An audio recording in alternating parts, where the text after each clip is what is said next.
dari akun Muryukun. Ya, baik. Assalamualaikum Ustaz. Waalaikumsalam warahmatullahi wabarakatuh. Saya ingin bertanya, apakah boleh saya infak tapi di atas namakan saya, kedua orang tua, kakek, nenek, dan saudara-saudara saya, sedangkan uang atau barang yang diinfakkan tidak seberapa.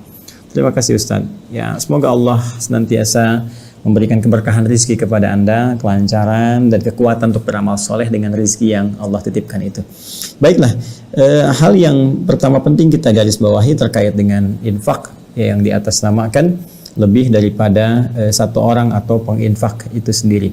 Pertama, kaidah mengatakan bahwa seluruh amal ibadah itu berlandaskan penerimaannya di sisi Allah Subhanahu wa taala dan pemberian pahalanya pada niatnya. Itu di Al-Bukhari nomor hadis yang pertama, ya, Nabi SAW menyampaikan dalam riwayat Umar bin Khattab radhiyallahu taala anhu, qala Nabi sallallahu alaihi wasallam, innamal a'malu binniyat. Ya, sungguh seluruh amal perbuatan aktivitas seorang hamba itu dibatasi. Ya, dibatasi feedbacknya, bahkan pemberian pahalanya berdasarkan niatnya. Jadi kembali kepada niat kita masing-masing. Bahkan niat ini yang menentukan sesuatu menjadi ibadah atau tidak.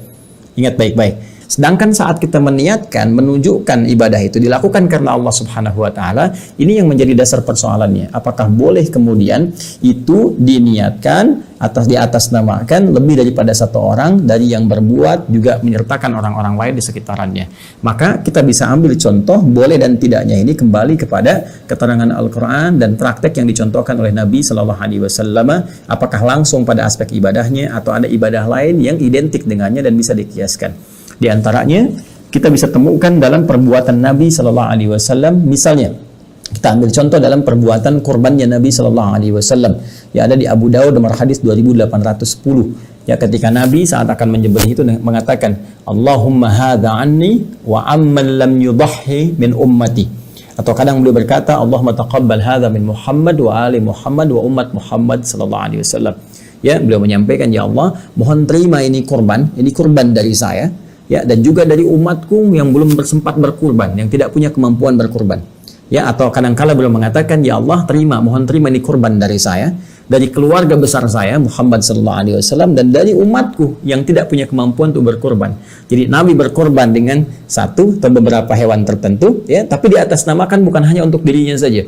Ya, tapi juga untuk keluarga besarnya, juga untuk umatnya yang belum sempat berkorban, ya, selama hidupnya disertakan di situ. Sedangkan korban ini, teman-teman sekalian, itu bagian dari sedekah dan nasnya jelas. Ya, di Al-Qur'an ada, di hadis ada, ya, bahkan di situ bisa mengikat terhadap orang yang punya kemampuan. Ya, bahkan di mazhab Hanafi itu bisa berhukum wajib, walaupun di mazhab Syafi'i dan jumhur ulama mengatakan itu sunnah. Ya, tapi nasnya dibenarkan. Ya, berkorban sebagai bagian dari amaliyah sedekah yang membenarkan iman kita. Sedangkan infak pun itu bagian dari sedekah. Ya, bagian kebaikan yang bisa berbagi dengan harta. Karena itu ada sebagian ulama yang meluaskan itu semua dengan kebolehan berinfak walaupun kita sertakan di situ untuk banyak niat. Ya, dalam arti melibatkan banyak orang. Karena itu ada di sini pendapat-pendapat ulama yang mengambil pada perbuatan tadi atau bahkan pada sabda Nabi Sallallahu Alaihi Wasallam, keterangan Nabi Sallallahu Alaihi Wasallam yang membolehkan seseorang kemudian berinfak atau bahkan berkurban, ya, berkurban yang diatasnamakan untuk orang tua yang telah wafat atau saudara yang telah tiada. Maka dari sini secara ringan bisa kita katakan bahwa boleh saja ada seseorang yang berinfak kemudian diatasnamakan bagi orang lain atau menyertakan orang lain, termasuk mungkin boleh jadi orang yang telah tiada yang tidak bersamanya saat ini. Ya, boleh bentuknya misalnya sedekah untuk misalnya wakaf mushaf, gitu kan? Sedekah misalnya untuk karpet masjid atau bikin tempat wudu dan sebagainya. Lalu saya niatkan ini misalnya untuk orang tua saya yang telah meninggal, itu sah-sah saja untuk dilakukan. Ada sebagian yang mengambil dalil Al-Quran, misalnya di Quran surah ke-53 An-Najm ayat 39, wa allaysa lil insani illa ma sa'a, dan tidaklah manusia memperoleh kecuali apa yang ia lakukan, ya, apa yang telah ia perbuat. Maksudnya ya pahalanya masing-masing, gitu kan. Jadi kalau dia infak ya untuk dirinya, tidak bisa diberikan kepada orang lain, gitu ya. Tapi menurut saya pengambilan dalil ini agak kurang sempurna. Ya, kenapa? Karena yang dimaksud dalam konteks ini adalah konteks pemberian pahala saat di akhirat. Jadi ketika sampai di akhirat ini, orang nggak bisa ngambil pahala orang lain, ini untuk pribadi-pribadinya saja. Tapi ketika di dunia dia bisa usahakan, ya mendapatkan pahala-pahala dimaksud termasuk menyertakan orang lain. Tapi kalau setelah meninggal dan di akhirat kemudian terjadi penghakiman Allah Subhanahu wa taala, maka kita tidak bisa mendapatkan bagian-bagian orang lain kecuali dari apa yang telah kita lakukan saat kita di dunia. Itu yang dimaksudkan. Ya, kecuali dalam kasus khusus. Apa itu kasus khusus yang dimaksudkan? Ya, kasus tentang kebangkrutan yang disebut dengan muflis.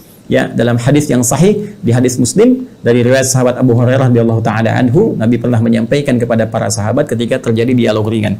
Ya, kata Nabi, atadrunal muflis, tahukah kalian orang yang bangkrut itu? Maka mereka berkata, ya Rasulullah, al-muflisu fina man la dirham lahu wa la mata'.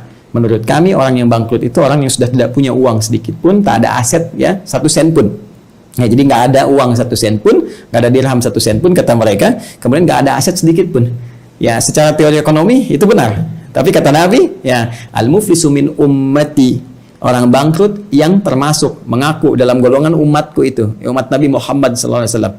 Ingat, Nabi tidak mengatakan umatnya Musa, umatnya Isa alaihi wassalam, tapi mengatakan golongan umatku. Jadi ada orang yang mengaku menjadi bagian dari umat Nabi Muhammad, tapi dihukumi bangkrut oleh Rasulullah SAW. Dan kita berlindung kepada Allah dari keadaan demikian.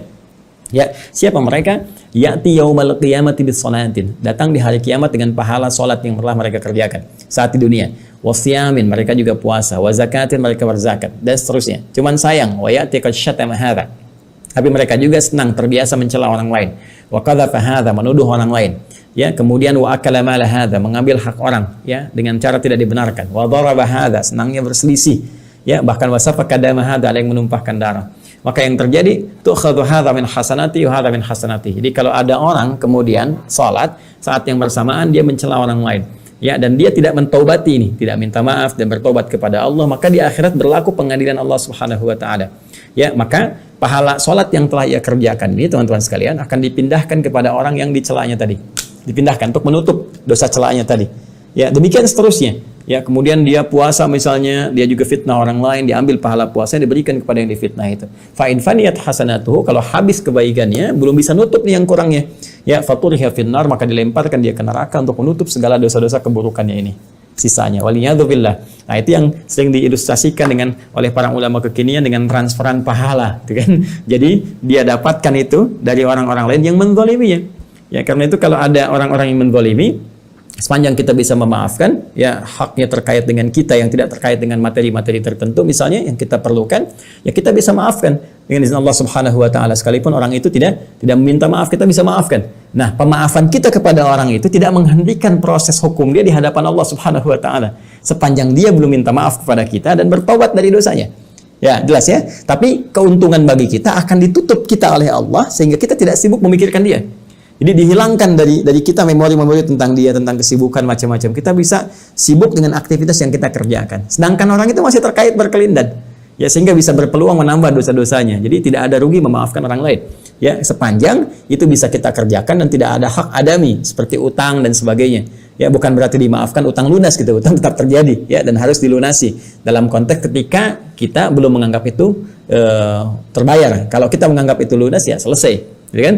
Nah, itu kaidah tentang pemaafan ini ada di Quran surah ketiga Al-Imran ayat 134. Wala afina 'anil nas wallahu yuhibbul muhsinin. Dan Allah senang menyukai orang-orang berbuat baik, ya di antara mereka adalah orang yang gemar memaafkan kesalahan orang lain dalam konteks yang sifatnya langsung terkait dengan kita, terkait berkelindan, dan dengan itu kita akan ditutup urusannya dengan mereka. Ini yang dimaksudkan kita mendapatkan bagian dari transferan pahala. Tapi kita nggak bisa dapatkan misalnya seorang ayah dapat pahala sholat dari anak ya. Ya kalau sudah di akhirat tidak selesai.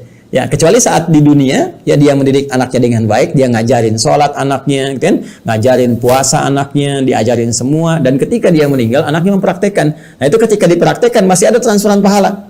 Ya, itu yang dimaksud di hadis Muslim.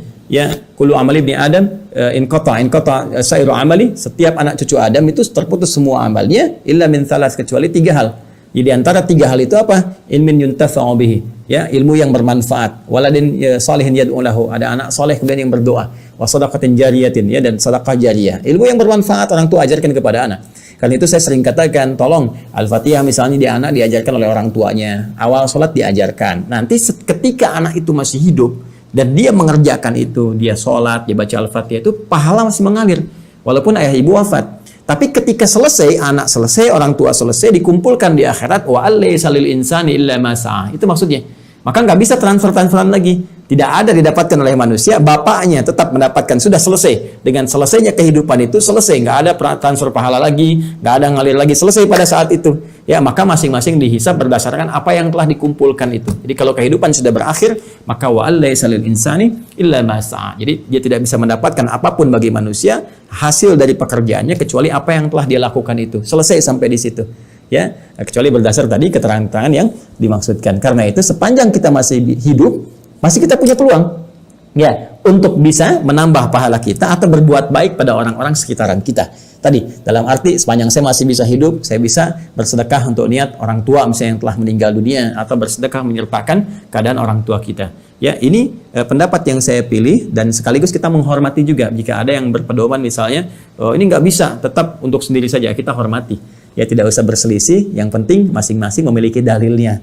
Dan dengan dalil itu kita berkeyakinan, dengan keyakinan itu Allah akan memberikan balasan. Ya, kalau mau tahu lebih cepat ya meninggal nanti baru ketahuan gitu ya.